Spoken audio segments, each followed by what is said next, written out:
Kami, I'm looking at you right now and your facial reaction, and I know you've got the Jets, but I know quietly you would smile to see things go sideways for Scott Arniel. I mean, yeah, look, I'm not going to. Okay, admit it. I love the Jets team. I have for the last 3-4 years. They're big. They're strong. I like their goaltender. Their goaltender's big. I love Adam Lowry. Soft spot for Winnipeg. I've said this a bunch of times. You know, it gets shit on all the time. I used to go through there all the time to go to college. I had a nice time there multiple times. I got every reason to cheer for them except the one big one. Their head coach is a loser. So, yeah, let's go, Jets.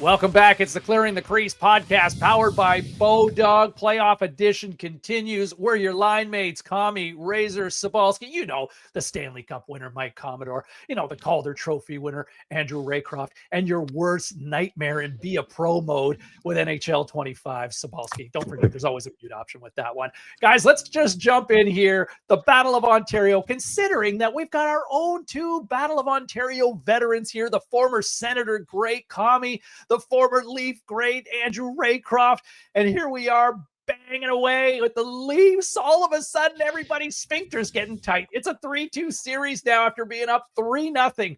Razor, let's start with you. Should there be reason to panic, or is this still calm Hakuna Matata right now in Toronto? 99% of the time, there's no reason to panic, but because it's Toronto and it's because it's this core doing it again, it absolutely panic. I mean, you can tell.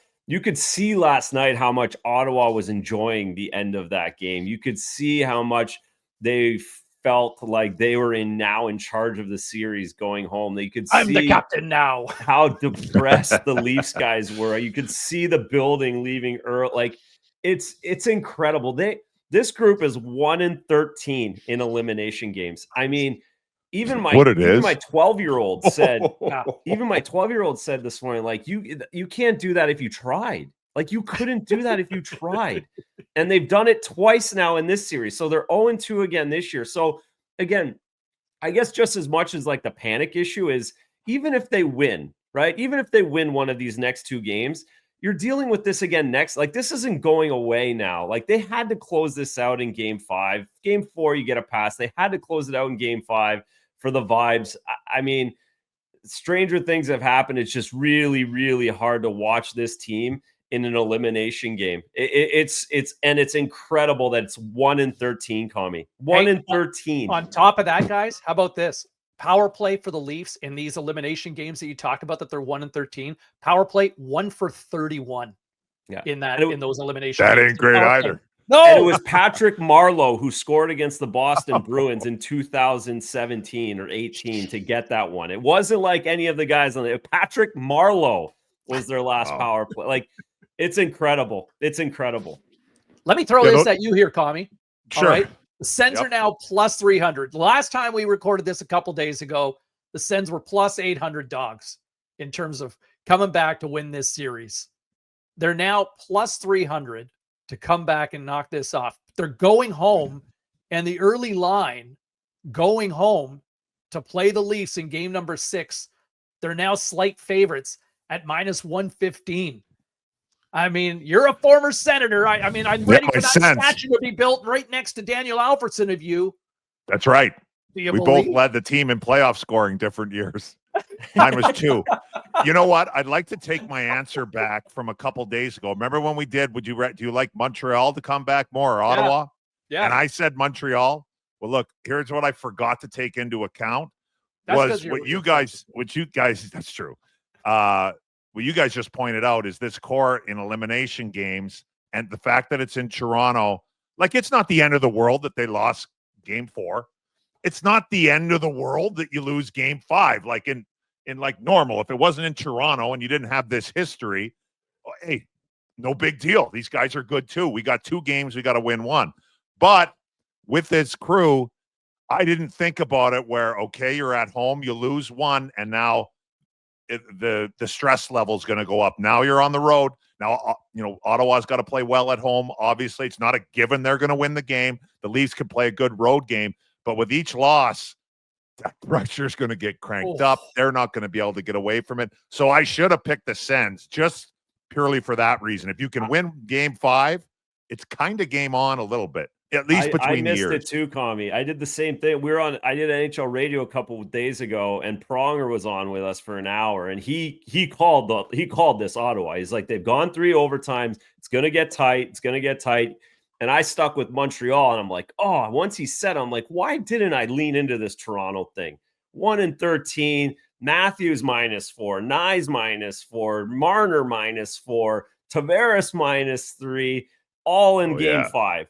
And they have to be. They absolutely have to be spinning right now this morning in Toronto. And it's not the coaches, obviously. Now it's not. Everything's changed, but the 4 or 5 guys on the ice. It's the same core, yeah. And you have your captain going -4 in game number 5, right? And here's the other thing: Ottawa's cooking now, right? Like there's mojo, and let's look at a goaltending standpoint, because Linus Ullmark kind of buckled those first couple of games. He's hot right now, right? I mean, he's obviously coming off a shutout, but like this is, a .952 save percentage here, Razor, in the last 2 games. Yeah, and he made the big save at the end of the 3rd period in game 4. And then he killed the penalty in overtime in game 4. And you could see like his demeanor was changing while that game was going on in 4, and he brought it into 5. And now it's up to him to close out a series too. He wasn't able to do that the first time with the greatest team in the regular season of history. So that's where the Leafs can hang their hat, I suppose, is going into Ottawa. That now maybe a little more pressure's on him. He's not playing quite as free because now he's got to continue.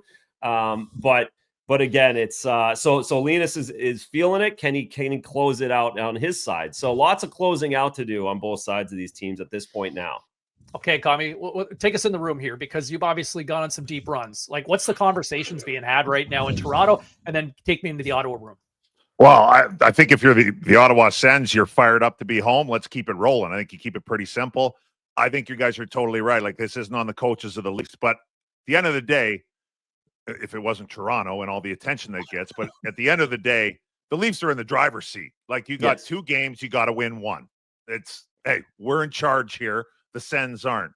Berube, in my opinion, his biggest job, now he knows these players obviously way better than I do, but in my opinion, I think it would be Berube's job to do whatever he can to keep these guys loose, especially those big boys. Like, hey, relax, play, you're awesome. Kick them in the ass. Whatever each individual player needs, that's what I would be doing, because and enforce the fact, like, hey, we're in charge here, fellas. Let's go take care of it. That's what I would be doing if I was coming from a guy that's never coached a day in his life. But that's the message I would be pushing to guys that potentially might get real rattled. Berube's got to convince, to Kami's point, he's got to convince them that they're in a great spot. Which again, they would be anywhere else in the league, 100%. except for maybe Edmonton or but like they're fine. They're the better. They have the better players. They're up 3-2. And they're in a perfect spot. We would have loved this on game 1 of the regular season. We've been a perfect spot, but it's hard to do that. And that's where Berube's magic of winning a cup already is coming into effect right now for game 6. That's where his convincing or kicking of ass is going to be paramount. I mean, look, I think you would have liked to have seen a little more energy from the Leafs in game number 5, but that final score is somewhat misleading, right? I mean, they get a couple of empty netters. Yeah. It's not like Stolarz was bad in any way, shape, or form, right? They just didn't seem to have that killer instinct, where the Sens are playing with this sort of ignorance is bliss. Like, Brady Tkachuk's going, Stützle's finally on the board with an empty netter. And, where does that get him moving into another gear? But, Dylan Cousins, looks like a different player since getting out of Buffalo. Adam Gaudette, right? Here was a guy who has kind of kicked around the league for the last few years, but a former Travis Green guy in Vancouver. Here he is in Ottawa. What a season he's had. And a guy who was known to be more of an offensive type player, and, coming up with some big defensive stops at the other end too, right? Like, free and easy is a nice luxury, guys. I have to say, as a player, playing free and easy when you're not dealing with that mental hurdle or that pressure, it's got to be a nice feeling, guys. Well, it is. It absolutely is, but it only gets you so far too, and that's why coming back is so difficult because, to your point, as not, I don't want to even say bad as the Leafs, as low energetic as the Leafs were in Game 5, they still were one bounce away from making it 1-1, and then having one of their players make a play in overtime to win 2-1, and the series is over and everybody's golfing. Yeah. That's where, and again, that goes back to Kami's point, where as a coaching staff for the Leafs, you just have to convince these guys that's how close they are. That's all it is one bad goal, one good goal, and we win 2-1. Like that's all we need to do, and you have to simplify it for the Leafs to win. My final thoughts on this one for the Sens, the dangerous part is that, their core is very inexperienced in the playoffs. They got your Perrons and you got your Girouxs and stuff, and that's their job to help the young guys out. But they're getting a little more comfortable game by game. That's the dangerous thing for the Sens. But for the Leafs, like we just touched on, you're in the driver's seat, finish it off. I still think they will, but man, game 7 I don't feel as good as I did 4 days ago. I wish I would have hit that plus 800 or whatever it was. Man, I got a couple social media posts that are out there right now that are not aging quite well at the moment. So Berube should confiscate players' phones too. Oh, Jesus, no kidding. Well, that probably would go over well in other things. While he's no at social media. Yeah, and maybe confiscate some of the media and fans' phones. Let me throw this. Razor, you played in Toronto, and Kami, you played in some hot markets as well. Does the noise creep into a room? Yeah, and it does. And you know what? I always the thing I found there more than any other place is you have the guy. Everybody's got just a little bit. And it doesn't mean anybody's bad or they're bad teammates or anything else, but everybody has just a little bit of a defense mechanism in there at that place. And they're always just kind of looking out for them. They don't want to be the one on the front page of the Toronto Sun. They don't want to be the one that's the scapegoat. So how do I get away from being that? And that doesn't happen anywhere else in the league. No other place even Vancouver, I didn't have that feeling. But in the Toronto room, there was 5, 6, 7, 8 guys at one point or another when things weren't going well that they were trying to angle their way off the front page of the newspaper. And that's different than everywhere else. And I think that's where the noise comes in, is that there's enough guys that know what's going on, and there's enough guys trying to stay out of that rather than just take it or not care at all. That's a tough way to play. Like, I never played in Toronto. I can totally see what you're saying. If you're thinking like that a little bit, if that can creep in, that's a tough way to play hockey. That's how you get distracted. I mean, that's how you get distracted. I mean, at the end of the day, somebody needs to do it. A veteran in there. I'm not going to say the captain because he hasn't really done it yet, but a veteran, if it's Berube, whoever it is, needs to somehow get the point across. Like, hey, give your nuts a squeeze and let's go have some fun and play. Yeah. Somehow. Not sure how you do that, but you got to do something along those lines. Maybe not those Game words. Game 6, Thursday. Let's take a quick pause for the cause and come back with Don't Puck It Up and a few other thoughts next right here on the Clearing the Crease podcast powered by BODOG.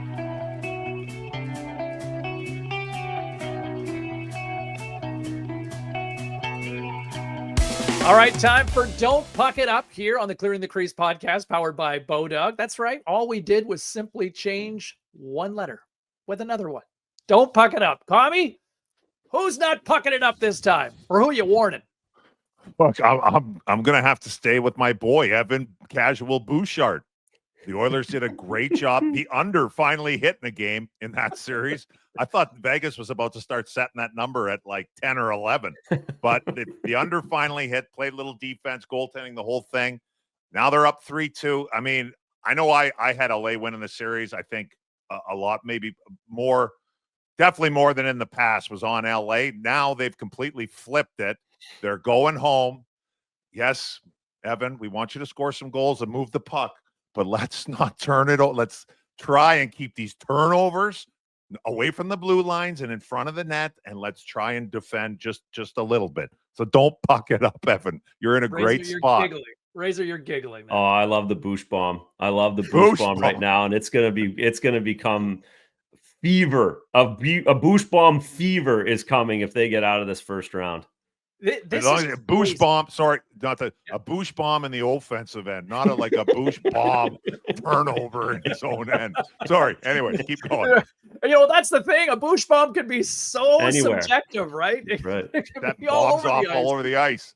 But like beyond just Evan Bouchard, like look, Game 5 for the Oilers, they dominated, right? Like they carried over from that overtime in game number 4 where they evened the series. They dominated in that OT. They were the way better team, horribly outshot the Kings in game number 5.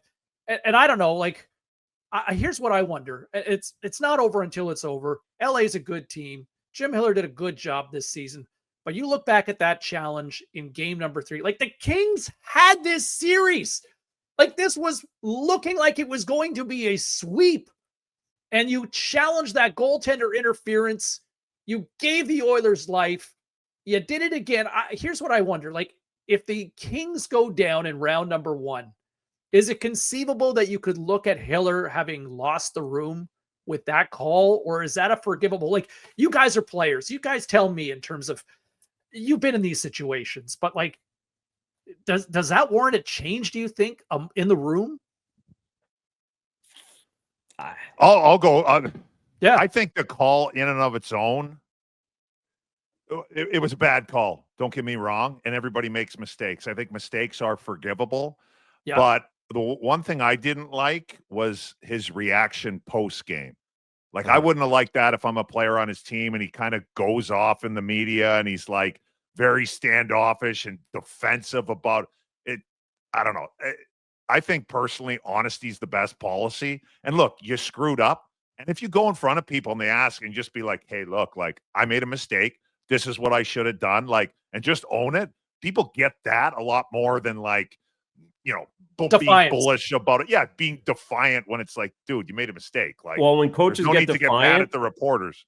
When coaches get defiant, it means they're sensitive, which means they're worried, which means the players understand that the coach is worried. And then you go into game 5 and you lay an egg, like we just saw. So there's a few things coming together. It's not just the call. It's not just Quentin Byfield, who still can't get the puck out. How did he still not get the puck out?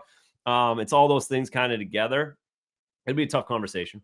It's unbelievable, right? And I'm a big believer of the line, attitude reflects leadership, from Remember the Titans, classic football movie with Denzel. And, you know, you now have a nervous coach, and that seems to be carrying over on the ice with a Kings team that is now 1 game away from elimination when you almost had the Oilers swept. Again, just don't puck it up now, Edmonton, according to Kami. Here's my don't puck it up. I'm going to stray away from the playoffs, and I'm going to look at the Vancouver Canucks. Okay. Here we are in 2024 at this time a year ago. You had a 40-goal scoring winger. You had 2 centers that combined for almost 200 points. You had the Norris Trophy winner. You had the NHL's Coach of the Year, and you had a Vezina finalist. Fast Things forward are to looking a great. year later. Yeah, things are looking good in Van Things City. look Right? awesome. Here we go. Fast forward to 2025. Why can't we have nice things on the West Coast? You're prepared to let that 40-goal scorer from last year walk. You traded away one of those centers who posted over 100 points last year. The reigning Jack Adams winner is now gone. You've got another high-scoring point and high-paid center who has been missing in action for the last year and a half. You have a Vezina finalist from a year ago that now you can't trust health-wise. And you have the possibility of losing the best defenseman in franchise history, who is another Norris Trophy finalist in Quinn Hughes, where the team president hinted he really wants to play with his brothers at some point. And the coach that he really wanted was Rick Tocchet, who just told the team, I'm leaving. You can't let Quinn Hughes go. For the last decade, or even almost the last 15 years in Vancouver, since that 2011 Cup run, it has gone this way for Vancouver. And just when it finally seems like it's going nice, it goes off the rails again. Quinn Hughes is the meal ticket. He is the franchise. Vancouver, don't puck it up. That was Love really it, good. Seaball. Love Quinn it. Hughes is going to look sick in New Jersey. Yeah, he is. And he's going to be taking Of all ice the from markets his, to play in, though, taking sorry, ice New from his Jersey, but brother. come on, Luke. outside of that Garden City, I mean, Jersey City outlet. I don't know how I follow. I mean, I have a simple don't puck it up. So mine's very simple, and it's directly to the Winnipeg Jets. And we've talked about them we've talked about them this week, but now today's the day. Today's the day. Don't do this. Don't lose this series, because you're going to have just as much of a blow up as they do out in Vancouver if you don't pull these 2 games out against the St. Louis Blues as the 1 seed again and again. So Hellebuck, Arneal, Morrissey, Scheifele, don't puck it up. Win 2 games here this week against the St. Louis Blues. Kami, I'm looking at you right now and your facial reaction, and I know you've got the Jets, but I know quietly you would smile to see things go sideways for Scott Arneal. Don't. I mean, yeah, look, Come on, I'm not it's going to. okay, admit it. I love the Jets team. I have for the last 3-4 years. They're big. They're strong. I like their goaltender. Their goaltender's big. I love Adam Lowry. Soft spot for Winnipeg. I've said this a bunch of times. You know, it gets shit on all the time. I used to go through there all the time to go to college. I had a nice time there multiple times. I got every reason to cheer for them except the one big one. Their head coach is a loser. So, yeah, let's go Jets. Kind of. Sort of. Let's go Jets minus Arneal. But yeah, they're in a bad spot. They're still in the driver's seat too. Yep, but thing. with their history, you're right. Tonight's the night. They come out, they lose to St. Louis. Oh boy, we are. You're still at. We're in one. Winnipeg. They might burn that downtown down. I mean, please don't do that. But real quick before we get out of here, the Carolina Hurricanes currently have the best odds to win the Stanley Cup, as they are the first team to move to round 2 at plus 425. Does anybody think the Canes are winning the cup here? No, they have a good path, though. I mean, Jersey was an easy one, and now they get to Washington. They can wait on them. They've been challenged, so you can find a path for them. Certainly, it seems their goalie issue is still there, though. That's for me. That's the one thing. You're just always waiting for Freddie to go down. Yeah. I think they have a path. Congrats to my Canes off to the second round. Yeah. They've been incredible since Rod took over. My 2 things is, like you guys just said, the goaltending. And I brought this up before. I don't like it personally, but it works for Rod. Rod looked at me like I had 6 heads and thought I was an idiot. Their man-on-man defense. Man-on-man is tough, boy. It is tough. Dude, I would have hated playing that. Yeah. They make it work, but the last few playoff runs, all of a sudden it gets exposed. And so those are the 2 things for me. But Rod ain't changing. Yeah. I Look at the work ethic of your coach. Rod looked at me like, his eyes look at were the work ethic cross. of that. Like, But look at the work ethic of your boy, right? Like that guy can go for days. For days. Unfortunately, not everybody can, Rod. Yeah, exactly. Not everybody else can. Yeah. But their path they have a path for sure. Yeah. They look good. Like, yeah, they're doing well. Yeah. Great game too. Down 3-0, then come back. Yeah, so impressive. And Svechnikov's on a heater right now. 5 goals in 5 games so far to start. So, all right. Well, what a time to be alive. It's the Stanley Cup playoffs, and we've got you covered each and every week right here on the Clearing the Crease podcast, powered by BODOG. See you soon, everybody.